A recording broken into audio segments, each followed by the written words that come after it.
You're listening to Soundside. I'm Libby Dankman. Affordability. It's a word that politicians, policymakers, and, of course, the public thought a lot about in 2025. And one of the highest costs for Seattleites and well beyond is housing. There are plenty of headwinds affecting affordable housing construction and maintenance right now in our city. Building costs are going up and federal funding is uncertain. Affordable housing providers in Seattle and beyond have struggled as COVID-era rent subsidies disappeared. Colleen Echohawk has been thinking a lot about these issues. She is the new CEO of Community Roots Housing, which is a public development authority that manages over 2,300 affordable housing units in Seattle. They're set to open more units this year in 2026. Echohawk was also on the transition team for Mayor Katie Wilson, and she was the co-chair of the Affordable Housing and Community Needs Group with that transition team.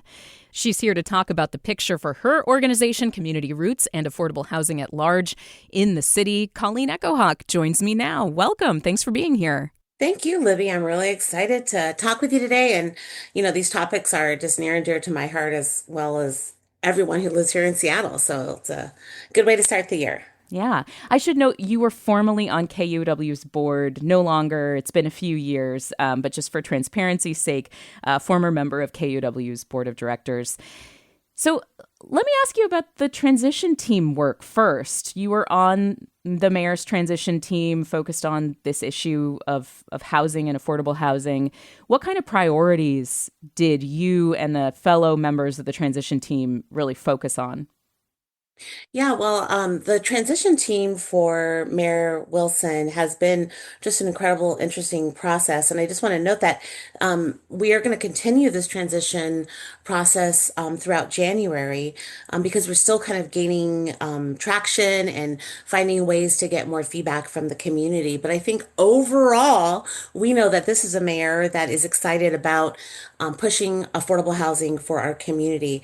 And so we are hearing from developers who are working on affordability. We're hearing from community members who are thinking about what does childcare look like? What does the future of social housing look like? Because we know that's a huge priority for our city and for Mayor Wilson. So there's just an incredible amount of collaboration and partnership and conversations that are happening. So I will be hosting, along with our team, a couple of meetings that will be gathering more information from our affordable housing community. But there is just tremendous opportunity that I just think is unprecedented, and that's happening here in Seattle right now.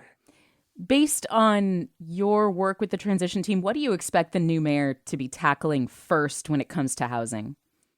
Well, I think that there has been very clear direction that there are some empty units that we need to be thinking about. There's studio units that have been, sitting on the market for a little bit, and we need to understand how those might be used to serve our homeless community. That is a tough one.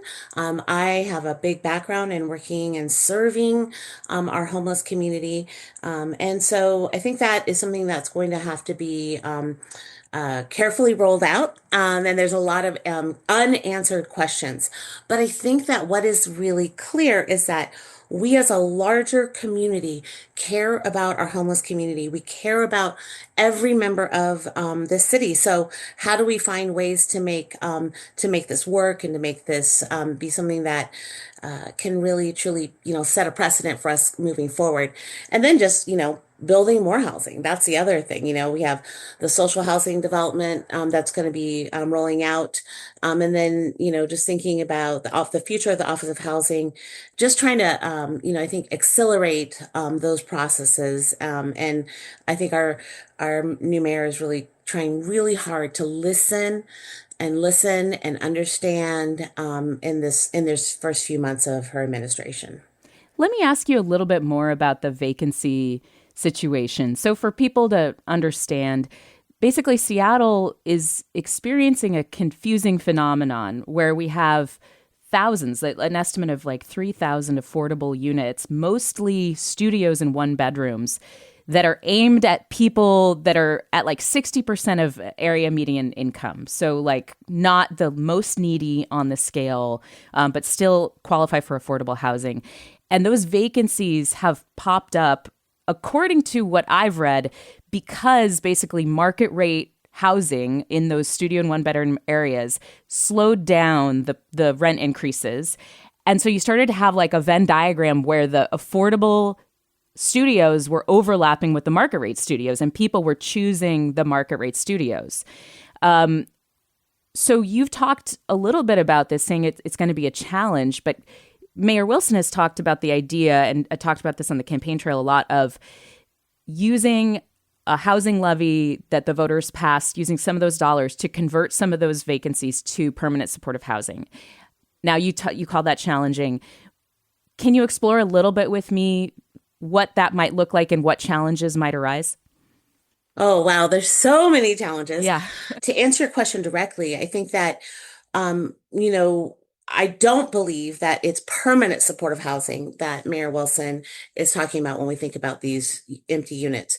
What I have heard and what I am recommending is that we'll be thinking about people who, maybe who are pretty stable, who don't need, all the care and support that you might need if you're in permanent supportive housing. And So so, not the same um, level of wraparound services like right. addiction treatment, mental health care. Yeah, sorry, go Yeah, ahead. we're talking about folks that, might, I know folks who have been living in shelters for 5 or 6, 7 years, and are working, or who have some kind of income, but just not able to afford actual housing. There could be a lot of reasons for that, right? Like there could be, old evictions, there could be credit issues. There's just a tremendous amount of issues that could have just contributed to that person being in a shelter for a really long time.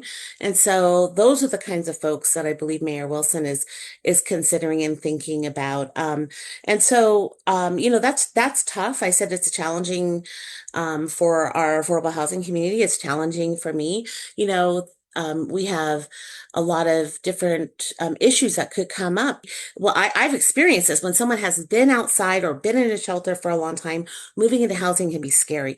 Knowing how to navigate like the different things that come with, checking your mail and making your stove is turned off. And I've experienced people who've been, come into housing and they can't even sleep in that unit for weeks at a time because it's so isolating. They feel alone. But there are many different ways to help and support that person. Now, that's the thing that is also challenging is that costs money. Even if we're not talking about, we're not talking about bringing permanent supportive housing folks into these studio units, but even those folks who are pretty stable and just, need our support to get in this housing, they're going to have struggles. And so that's going to cost money. And I've had very good conversations with Mayor Wilson where, we've said very clearly, like, this can't happen. Overnight. We have to have planning that is carefully done. We have to have dollars. We have to have the money to make sure that we can do the case management, that we can protect the units. We need to guarantee those units so that we continue to have investors that want to invest in our Seattle. But at the bottom of all of that is that we have wonderful, beautiful people who are sleeping in shelters, sleeping outside. This is our opportunity right now in Seattle to change the trajectory of homelessness forever. And that's what I'm involved. That's what I'm excited about this moment. And we can do hard things and we can do them well. You're listening to Soundside. I'm Libby Denkman, and I'm talking with Colleen Echohawk, the CEO of Community Roots Housing, which is an affordable housing provider based in Seattle. Coming up, we're going to talk about the financial challenges facing affordable housing development post-COVID. They are considerable. More on that in just a minute on KUOW. Welcome back to Soundside. I'm Libby Denkman. Colleen Echohawk, CEO of Community Roots Housing, is here with me. Colleen, I did want to transition a little bit here to talk about your day-to-day work. You've taken over leadership of this organization, which is a public development authority. You house more than 2,000 people across the city in affordable housing units. We are talking about 50 buildings, many, many buildings. And I think that people probably have passed by some of these places, and I wonder if you could kind of give me a rundown of the Community Roots role in the Seattle area. What does that look like so that our listeners have a better understanding of what the organization does? Yeah, Community Roots is going to be 50 years old next year, and we have had a long history of serving our community, mostly in Capitol Hill.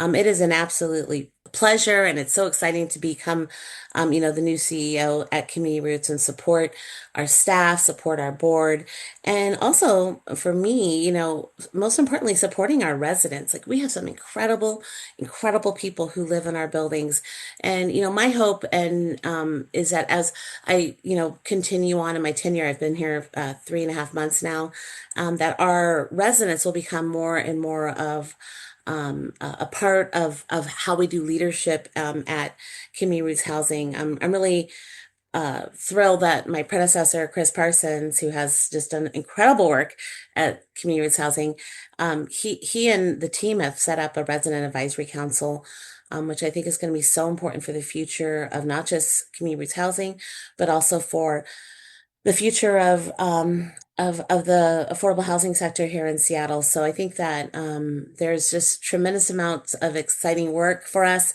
We have a brand new project opening right now in Northgate, and we just opened in collaboration with the White Center CDA about over 60 units in White Center, which is super exciting. And we talked about unit size a few minutes ago. This project was very intentionally thinking about, families and folks who are in White Center. And so they're mostly 1, 2, 3 bedrooms. And we even have a few that have 4 bedrooms. Those were the first units to be rented. Because if you have a large family, finding 4 bedrooms is just impossible. I was just right next to the Copperleaf building in Northgate, which is right across from the movie theater complex, the Thornton Place movie theater complex. And I was looking at it, I was like, oh, that's a really nice looking building. It's kind of got like yellow trim. It's got a nice big courtyard. And then I realized that it was a new affordable housing project. So it's just like neat to see that popping up. And again, there's the project in White Center. There's work on Capitol Hill, things like that coming online. We talked about the ways that you're growing. The affordable housing sector as a whole has really struggled in recent years, and you're taking over leadership at a challenging time for affordable housing providers. Seattle has seen at least 20 sales or transfers of buildings by affordable housing providers since late 2024. That's according to reporting by Greg Kim and David Croman at the Seattle Times. And that includes sales by Community Roots. What's at the heart of these struggles? Why did it become necessary to sell buildings? I know that was under your predecessor, but what's going on? Yeah, I'm so glad you asked that question. I think it's an important one for us to all understand. The first thing I'll say is that one, dispositions and sales of dispositions or sales of properties are very, very common and normal for housing developers and in asset management. At Community Roots Housing, for instance, we're almost 50 years old. We have some buildings that have 4 units. We have some buildings that have no bathrooms for our property managers because they're just really old buildings. We have some buildings that are too small of the lot size is too small for us to redevelop them, and they have seismic upgrades that we just cannot find funding for. And so all of those kinds of factors might lead to us at times making a sale of our property. One thing I'm very, very proud of at Community Roots Housing is that even though we have recently sold a few buildings, they have all remained affordable housing. And I think that's what I hear from my peers in the sector is like, we're in this work because we care so much about our residents and about the folks that are moving in. And so it's really important to try to keep them affordable if at all possible. And we have been able to do that in Community Roots Housing. We have not lost those units to, a for-profit, developer or company that will, do other things with them. So that's, the really important thing to remember. And the other reality is that because of the change in the sector of cost of labor. Like things have gotten, as we all know, so expensive. Inflation, the cost of construction, the cost of materials have just all skyrocketed. So when we plan a project, we plan it 5 or 6, 7 years before we ever get to construction. And then when we get to that construction, we find out, wow, like, or even, and we open a building, we think, wow, like the reserves we had planned for this building for maintenance and for ongoing support for our residents in this building is just not there anymore because the costs have changed so radically in the past 5, 10 years. So those are some of the factors in as we think about, disposition and sales of properties. What about rent? Because I understand that has also been a big issue Yeah, post-COVID. totally big issue. And if I can, Unpaid rent, I should say. right, People not right, not able to make rent. Yeah, right. not paying the rent. There are some people that were not able to pay rent through COVID, and that had a huge impact on our organization and on many other affordable housing organizations. We had people that couldn't work. We also had an eviction moratorium, which I think was absolutely necessary and a very positive thing.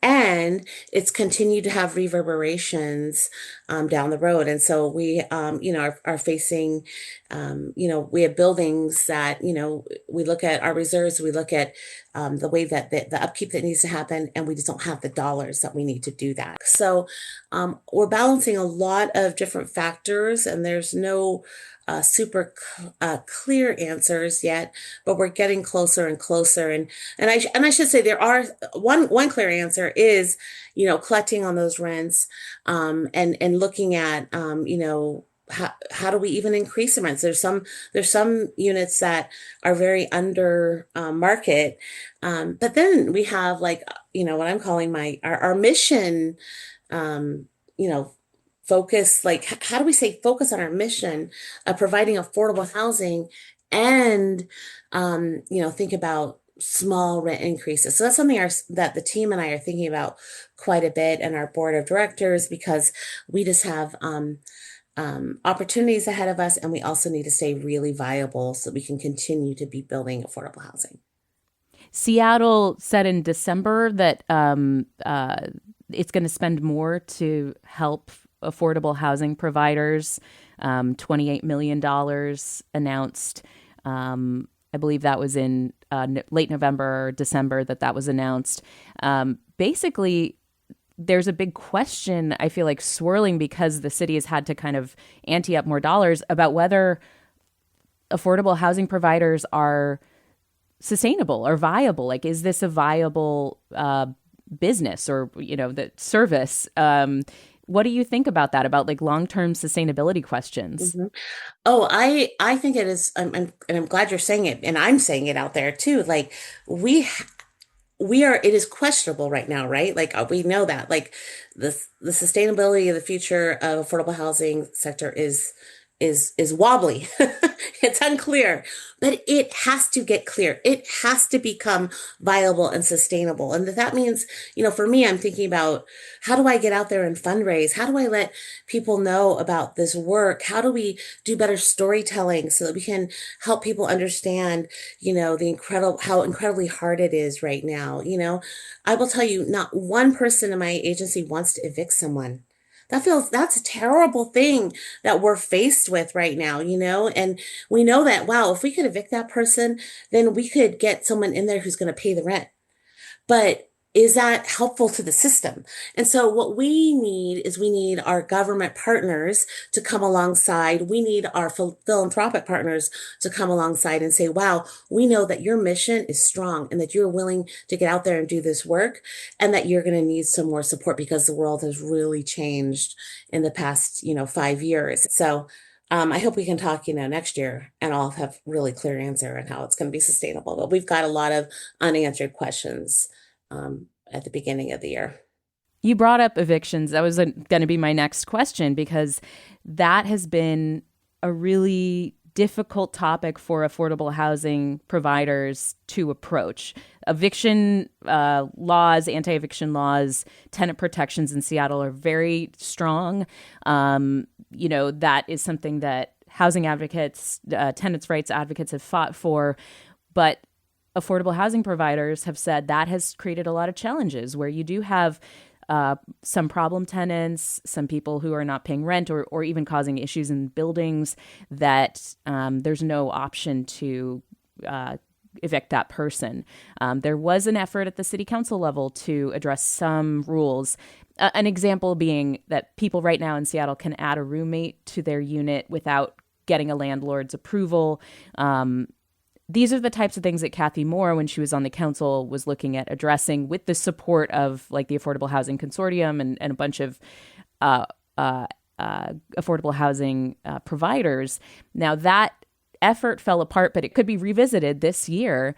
What do you think about that? I mean, it's a really thorny issue. The idea is that you are providing housing to people who need it most in the affordable sector, and yet at the same time, you have to be viable in many ways as a business. Well, it is hard. And again, even though we have to do hard things and we have to figure this out, what comes to mind right away when we think about evictions is a situation that happened in one of our buildings recently, where we had someone who was just experiencing just fell in, when we rented the unit to him, seemed to be doing totally fine, did fine for a while, then just fell into tremendous mental health instability. Doing things like, running around the hallways with no clothes on, was doing things like no, we had a gun in the unit, was shooting in the unit, like, just one thing after another, just really, really hard to deal with. That person, it took over a year for us to get them out of the building. And, I wasn't here when it happened, but I'll tell you that the residents who live in that building who I've talked to, they can't stop talking about it. It caused a lot of just fear. It re-increased, just trauma that folks had already been experiencing. And it just became like this, it became the story of this building rather than the story of the building being about, residents succeeding. And so I think that what I am going to be working on in the this year is getting our residents out there to be leading the way around what evictions should look like and when they should be happening. I think our residents are the ones who have the lived experience. They know what those stories are. The other thing I'll just note is that when I talk to our residents, and our resident advisory council, their number one concern is public safety. And they're saying, hey, we want more controls in these buildings. We want you to put in more cameras. We want you to have 24-hour staffing, which is incredibly difficult because of the cost of that. And so we have to be listening to our residents in affordable housing. We have to be following their leadership. And so I look forward to hearing more from them. I have invited Mayor Wilson to our next resident advisory council, so she can hear from them directly. And then the final thing I'll say too is that I think that there are possibilities of at least on the city level and maybe even at the state level, of changing the way that eviction looks like, what it looks like, and how we understand it in the bigger system. I think that there are moments in time when an eviction gets someone's notice. It helps them think, oh, when they get that eviction notice, like, I need to take action. One thing I know from working with our homeless community is that I worked with the homeless community for a long, long time. I would say 95% of them are depressed.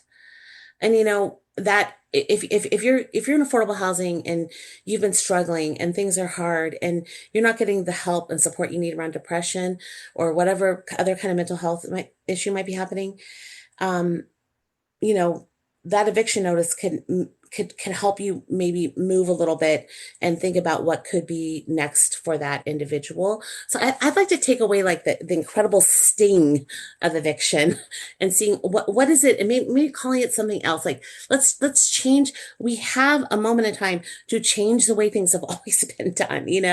Really quickly, we've talked a little bit about the ways that the housing and urban development uncertainty under the Trump administration, some policy changes have affected things like the future of shelter and permanent supportive housing in the homelessness services space. Is that affecting you guys in the affordable housing space? And what is the outlook right now? Well, it hasn't impacted us yet, but I'm anticipating that it will because it is imperative for our permanent supportive housing units to be funded. We will,